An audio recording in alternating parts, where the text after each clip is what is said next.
来乡亲啊，过来这是台大病院婚龄婚宴的院长马惠明，提醒咱的乡亲时代，逐工一定要食1粒到2粒的卵，若袂造成着身体负担，佮颠倒会补充营养，增加咱骹手四肢的气力。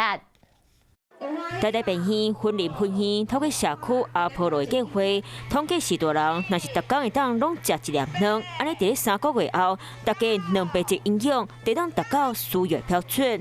阿公阿嬷的体力嘛对咧变好。希望大家能够吃得好、心情好、动得好这3大目标。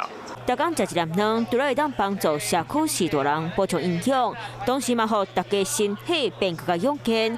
南山人寿基金会嘛特别和病院合作，伫咧今年开始替管内山社区许多人提供每一日1粒卵的加载计划。也希望大家能够尽量补充蛋白质，然后保持身体的健康。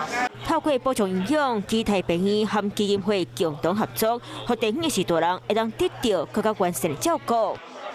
嗨，我是庄宇杰。想要看到更多的新闻内容吗？赶快订阅华视新闻的 YouTube 频道，并且开启小铃铛，跟着宇杰一起看新闻吧。